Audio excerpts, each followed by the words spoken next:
This episode of Professional Builders Secrets is brought to you by Apparatus Contractor Services. Apparatus provides full scope, end-to-end QuickBooks precision construction accounting and CFO services for residential builders.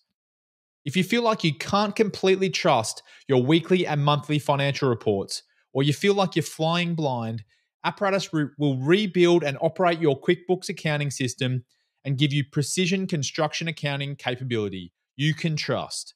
Learn more at apparatusteam.com or on the APB Rewards partner directory. One of our core values is always do the right thing even when no one else is looking. And think about that, right?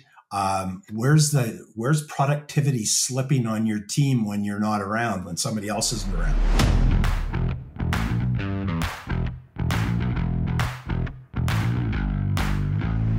Welcome to Professional Builders Secrets, the podcast for building company owners wanting to grow safely and securely. I'm your host, Will Blunt, and today I'm joined by executive coach Rick Moore. Rick, welcome to the show. Hey, thanks, Will. Always a pleasure. Yes, always love having a chat with you. In fact, we got chatting so much before we pressed record that we almost had a full podcast episode then. Yeah, indeed.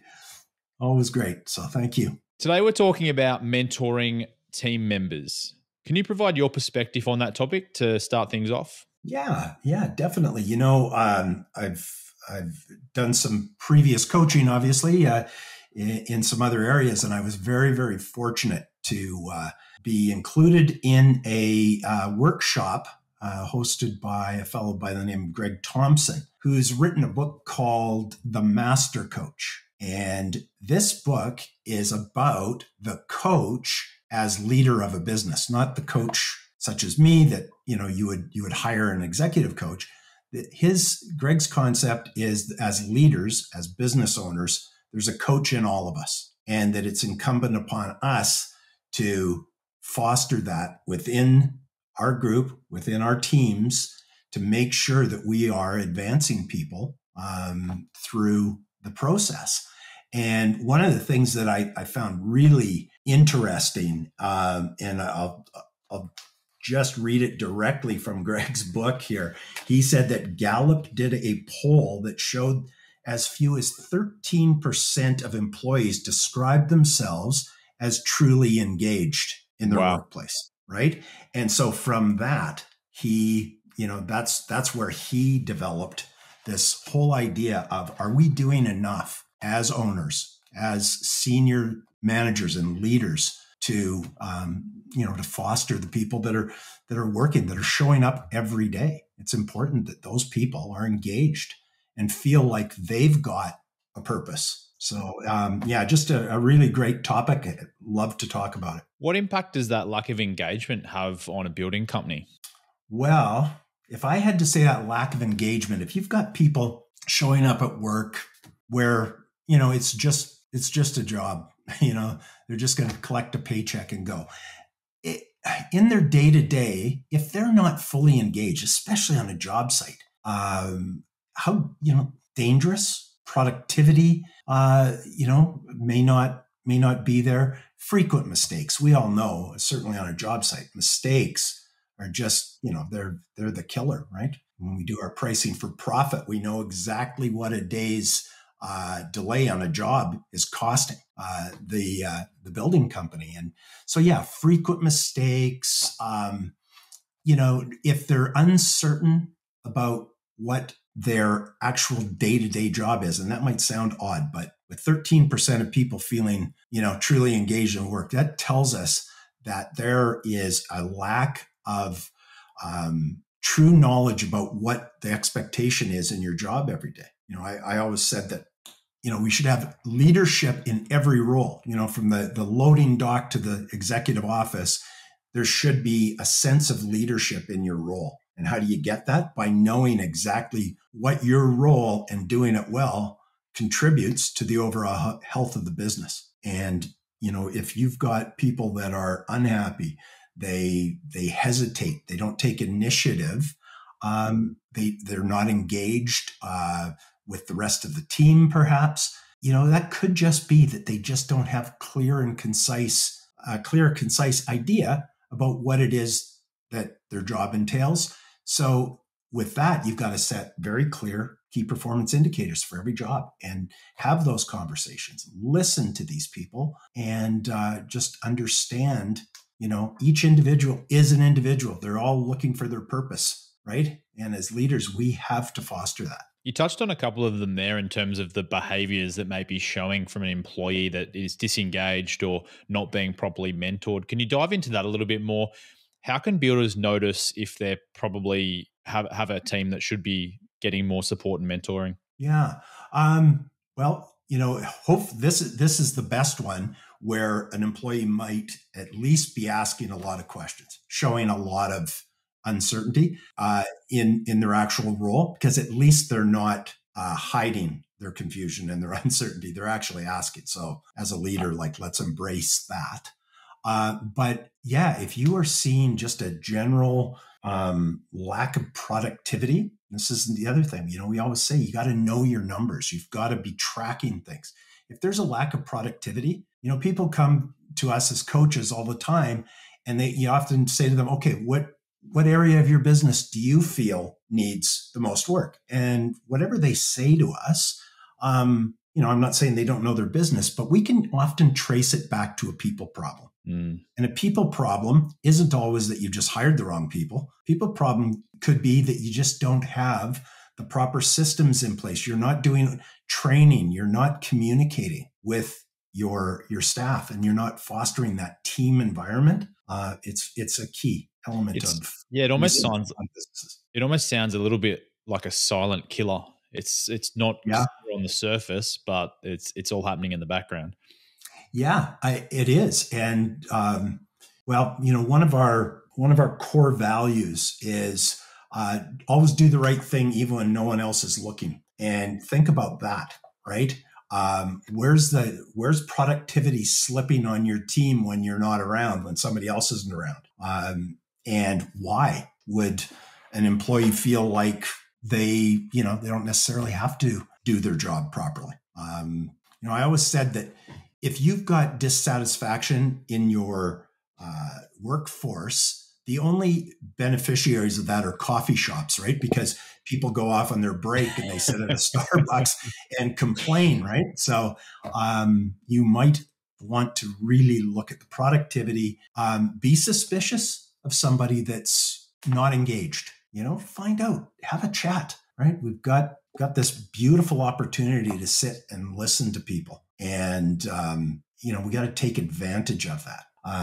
Daily huddles are a magic wand for business owners. That is where, if you can bring your team together on a daily basis, keep in mind, these daily huddles could be 2 minutes long, right? Or no more than 20 minutes. You ask 2 questions. What are you working on? What are you stuck on? And boy, when you bring a team together, that person that's stuck, that might be afraid to ask if you're not having daily huddles, they might just be reticent to bring it up, and they're sitting there worrying about it and they can't figure something out. You bring that forward in a daily huddle. It brings your team together, because if somebody says, or you say, what are you working on today, Rick? And I say, I've got 3 things, A, B, and C. Are you stuck anywhere? Yeah. On the B project, I am stuck. I can't figure this out. And somebody else on the team very likely knows it, or somebody on the team might be not particularly busy in what they're doing. They're able to jump in and help. So we've used them, daily huddles. We use them here at APB, which is great because we're in 4 different countries. But I've used them in my other jobs as well. And I just find that is a key factor in bringing everybody together. And boy, what are you feeling about that teammate of yours that offers to help you on something, right? Suddenly you've got yourself a friend, right? So.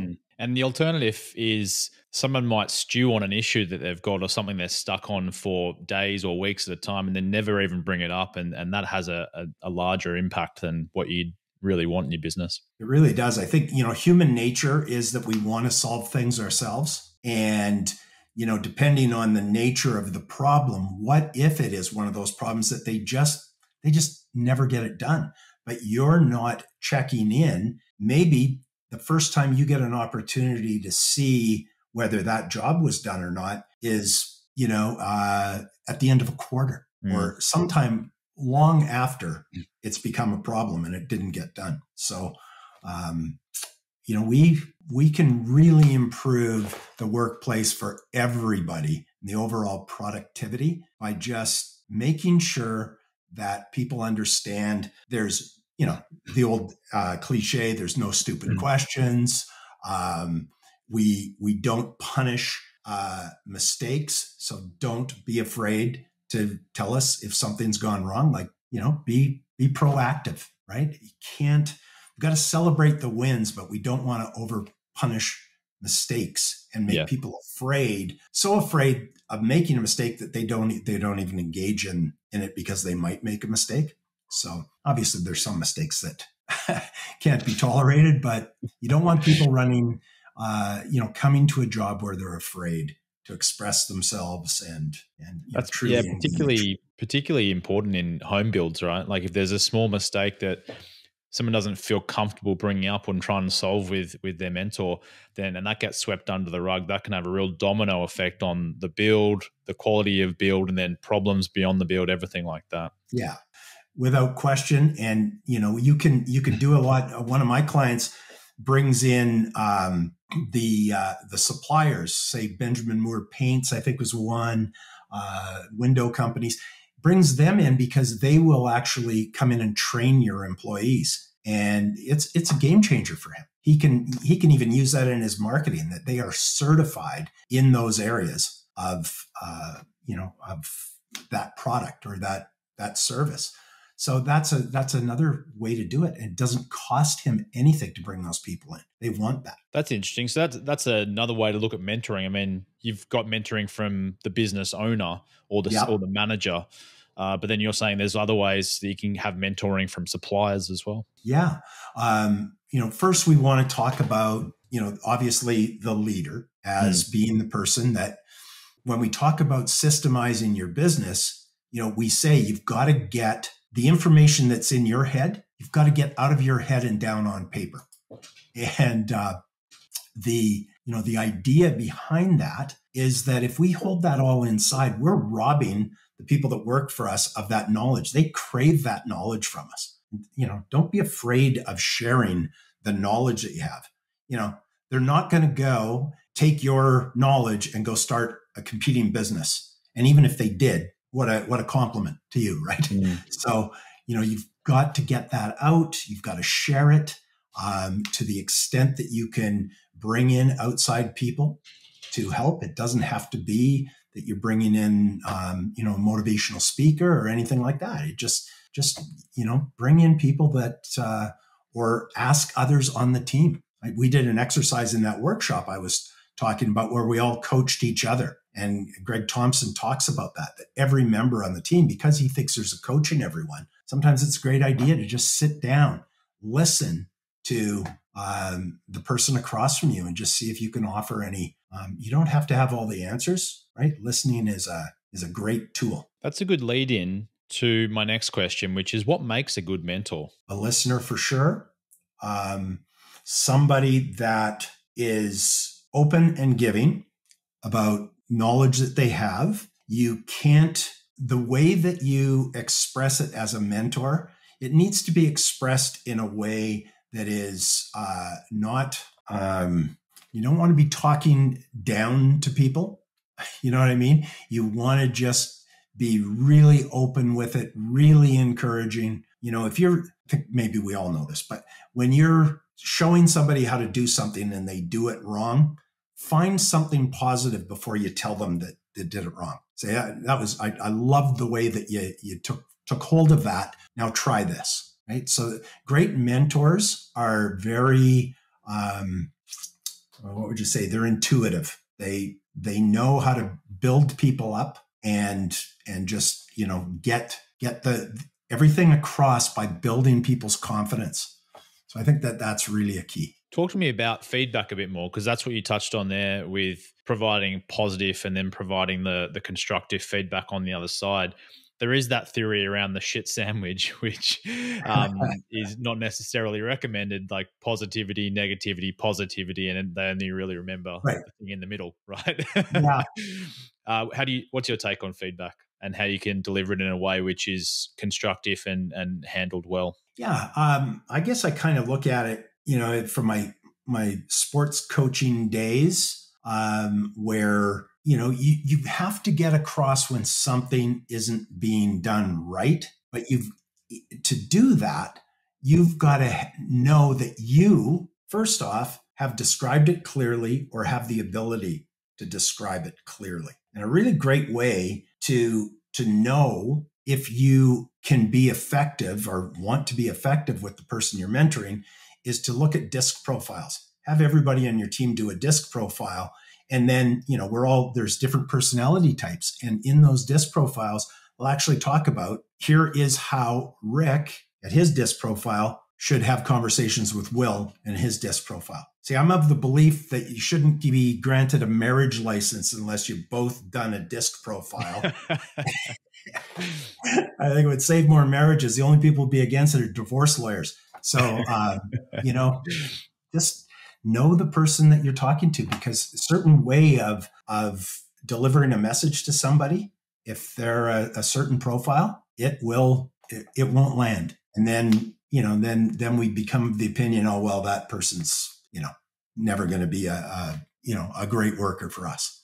That's not necessarily true. Keep in mind that employee turnover is very, very expensive. I read a study that said replacing an employee with all the things, time and everything considered, is about 130% of an annual salary. So you definitely want to make sure that you're hiring properly, but when you've got people on your team, just make sure that you're fostering and mentoring. Yeah, one of our APV rewards partners, Contractor Staffing Source in North America, they actually offer a disc profile with every employee they place, I believe, as part of the interviewing process. And I think they may do it just in general for their clients as well. So there's something to look at if you're not currently doing it. Yeah, I highly recommend them. And I know here at APB, every time we have a new hire, we show a pie chart and where that person sits on the disc profile. So, clearly we use it. I was thinking about, I do these business planning workshops for our members. And one of the things we talk about the story of these builders, 3 builders, and they're bricklayers, and they're all building the same wall, but they have 3 different perspectives. One guy's kind of just doing it to pay the bills and doesn't seem overly enthusiastic. And the next guy's a little bit more enthusiastic. He sees it more as an occupation. But both of those are not overly engaged employees. Think of it as somebody would offer them $5 more an hour and they'd probably leave, those guys, because that's where they're at. But that third bricklayer that we talk about is the one that's working the hardest. And he doesn't believe he's building a brick wall in the story. He's building a cathedral. He's a cathedral builder. And we talk about the owner. And as the leader of a business, we have the ability to help people find that cathedral, find that calling in the job they do every day. So, how do you get that is by doing the things we've been talking about. Keep it interesting, do team building. Just share your knowledge at all points in time. And I think that, you'll definitely come up with employees that will shine when you're trying to, they know that you've got their best interests at heart. And there's even fun ways to do this. One of my companies, one time we did a drum circle team building exercise where we had these bongos and the entire team sat around and we played these drums. There's great ways to do these things. It doesn't have to be all, that would have suited the musician inside you. Yeah. And, the personalities that came out in that, people that you would have seen be very demonstrative really end up being, right? It's a neat exercise to do. So, Rick, you've talked about a number of different tactics and tips and stories, which has been really valuable. Can you consolidate some of that information into what you'd recommend a builder to do if they're trying to build out a mentoring program at their company? Sure. I think that what's really important in my mind is to first make sure that you've got a proper job description for every role and that you know what you want out of that role? What are the key performance indicators for that role? And there's a really interesting exercise that I ask people to do. And that is, as the leader, I want you to, write down what you believe is the job description.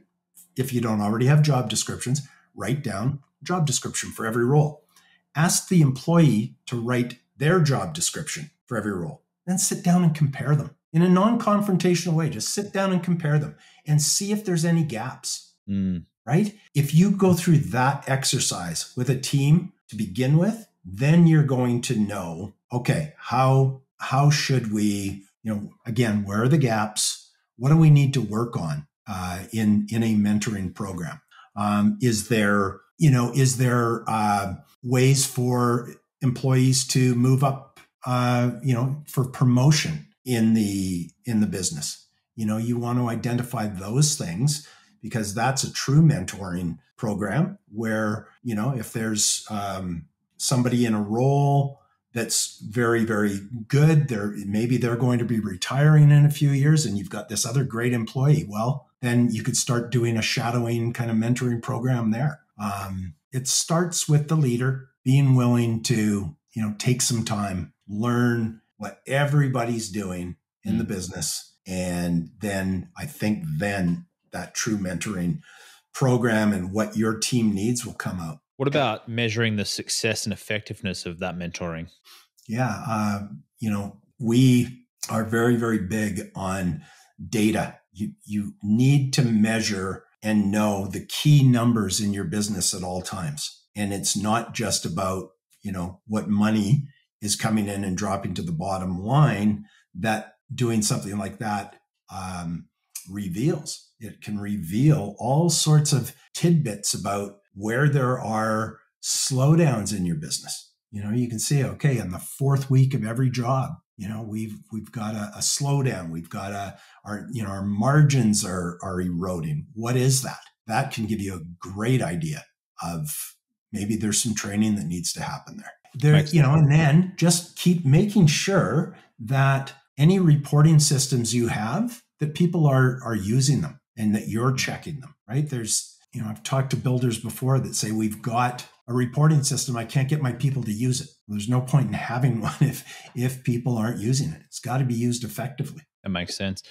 You shared a story before we jumped on air, actually, about one builder in our elite mentoring program and the way they were distributing mentoring training and things to their team. Can you share that story and mention any other tools and technology you think could aid a mentoring program? Sure. One of our elite builders, and he had revealed this at the retreat that we had in Fiji, was in the process, and I don't think I've got this number wrong, of recording over 100 videos of every process and procedure in the business on video, right? He's putting the time in, making the investment so that, and what a great way of communicating, because that allows you to teach. When you've got a manual, and you need to have a manual, everybody needs a manual to refer to. But boy, when you have, you're the leader of the business on video describing something, his or her traits and personalities. I think I was very, very impressed with that. And it was the sheer number of these videos that he was recording that was mind blowing, but shows why he's one of the top builders, right? He's very progressively looking at ways of making sure that his team is clicking at all times. Yeah, it's not only, I guess that's not only a mentoring thing, that's about systemization and Sure. Quality control and consistency and all those things as well, right? Yeah, absolutely. Just in other ways to do that. Again, having frequent meetings, having, not a meeting just to have a meeting, but just making sure that you're communicating.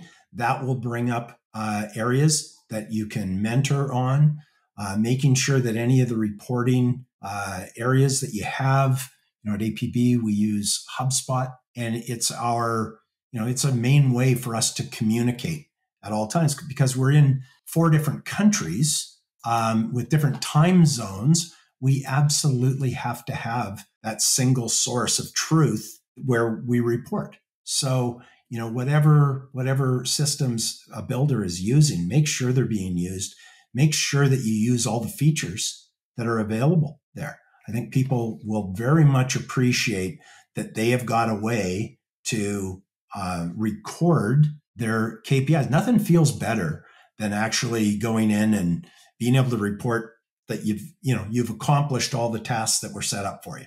That feels great. And then of course, as a leader, you gotta reward the wins, right? When people so if you're mentoring and then you see the results of that and it's positive, then you've got to celebrate that. Yeah, that's a great point. Well, Rick, is there any final advice you want to give for builders in terms of mentoring their team members? Well, I would like to share just this quote out of this book, and I will put my reading glasses on here, showing my age a bit here. But Greg Thompson says, any place where people come to work, you will find enormous untapped potential waiting to be developed and deployed.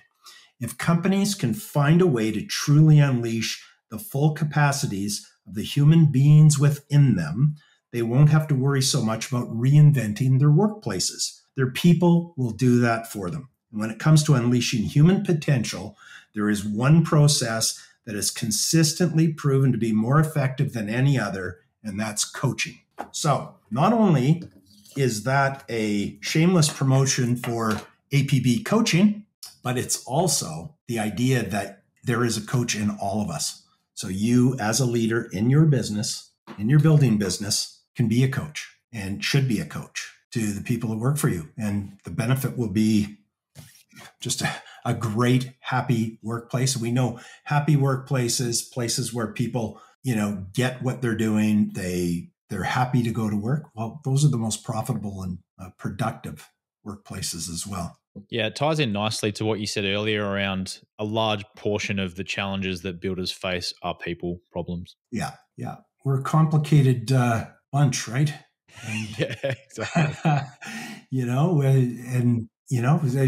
We just need to understand each other. One of the things that we don't have to agree with everything that everybody says and or does, but we do need to listen, understand, and work to move forward. And, there's no place for opinion and anger and criticism within a workplace, right? You can bring it all together. We're all not going to hang out with each other on the weekends, but boy, we spend a lot of our lives at work. So we better make sure that, we're as leaders, we're fostering that environment where people are happy and engaged and they enjoy being there. Yeah. That's great advice. Well, it sounds like that's a good place to leave it, Rick. Thanks so much for coming on the show today. You bet. Well, anytime. I appreciate it. Also, a big thank you to our listeners wherever you are in the world. If you like the show today, please subscribe to Professional Builder Secrets on your platform of choice. And if you're feeling generous, leave us a review. But until next time, have a great day. This episode of Professional Builder Secrets is brought to you by Apparatus Contractor Services. Apparatus provides full scope, end-to-end QuickBooks Precision construction accounting and CFO services for residential builders. If you feel like you can't completely trust your weekly and monthly financial reports, or you feel like you're flying blind, Apparatus will rebuild and operate your QuickBooks accounting system and give you precision construction accounting capability you can trust. Learn more at apparatusteam.com or on the APB Rewards Partner Directory.